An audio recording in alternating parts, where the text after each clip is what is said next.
like to be a citizen of a kingdom? Well, I want to begin by giving you some basic thoughts about the state of worship in our world today.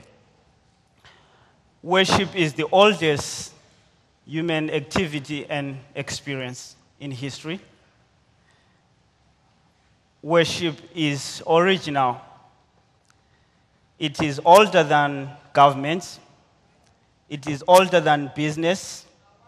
It is older than investments. Worship is original. Secondly, worship is natural to the human spirit. What we mean by that is even if mankind doesn't know why he worships, he still has that desire to worship. Even the atheists that don't believe that there is a God, at the very least, they believe that there is a non-God out there, so they have that desire to worship a non-God. Thirdly, worship is in all culture. Every culture worships. They worship something. Number 4, worship is only found in kingdoms. Amen. Well, let me make it clear to you that worship is originally found in kingdoms. We'll talk about this in a minute.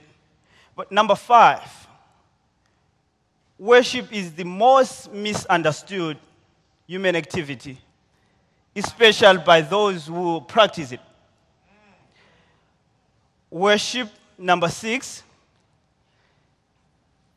is the focus of man's deity.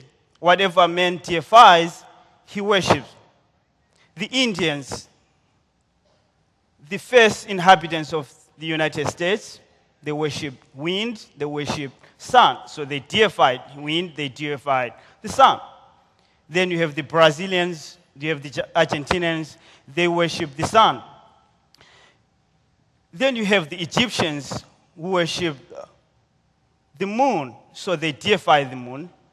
Then you have the people from the land of Ur, where Abraham was born. They worship the sun.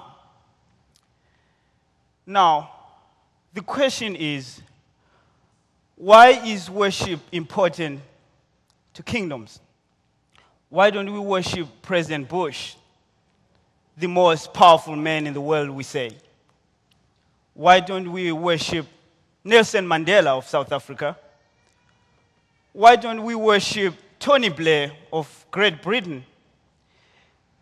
Because you worship in kingdoms. Now, most of the things that we do that we call worship, they don't benefit us. Because we don't understand why we worship. We don't understand why we should shout, why we should dance, why we should jump, why we should sing. But we do them, but they don't benefit us. Please write this statement down. Worship benefits the worshiper more than the one being worshipped. Write that down, please. Worship benefits you, the worshiper, more than the one being worshipped.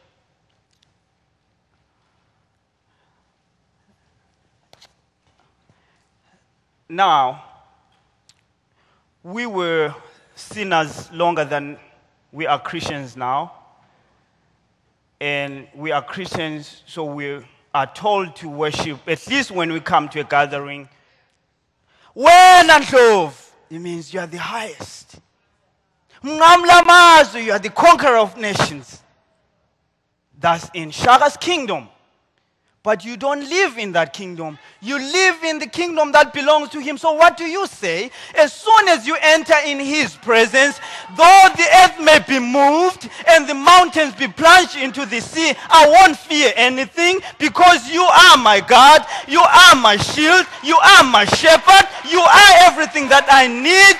Oh, you just don't understand.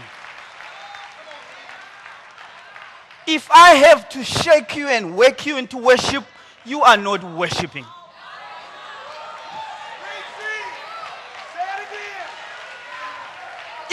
have to pump you up. Some of you came dragging yourself, saying they better preach me good. No one is going to preach good to you. You have to bring a song in your lips.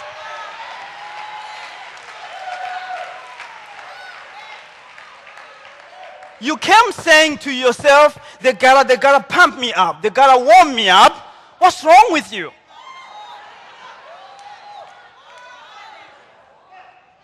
The constitution that you're supposed to read as the citizen says to you, you have to bring the song because it's in your lips. You need to come hurrying to the sanctuary saying, I can't get there, so I can sing corporately with other people.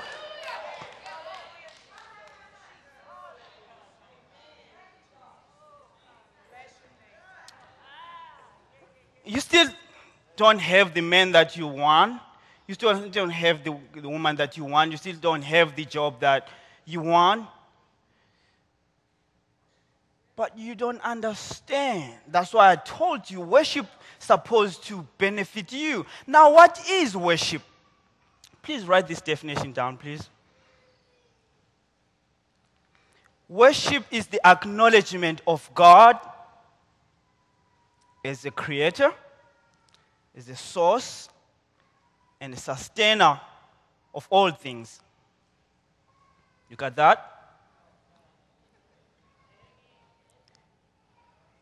It is the acknowledgement of God as the creator, source, and sustainer of all things. The key word there now is acknowledgement.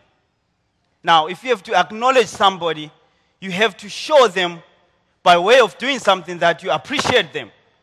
Now, to acknowledge means to recognize, to appreciate, and to give focus to. When I was 14, I had a pen pal. He was a British guy who used to ride back and forth. And one time he sent me a package full of training gear. And he said, he wrote a note, please acknowledge receipt. I didn't know what it meant because I was young. English was not my thing. And so my brother told me that. He says, if you get this package, please let him know that you got it. So what I did was I went to the store. I bought some couriers and postcards. And I said, dear Mike and Kevin, thank you so much for the things that you sent me. This is what was in the package. 2 jerseys, one pair of soccer shoes, and an armband, and sweatband, and a calendar for Liverpool, and a Liverpool jersey. Thank you so much. So I closed the envelope. I sent it.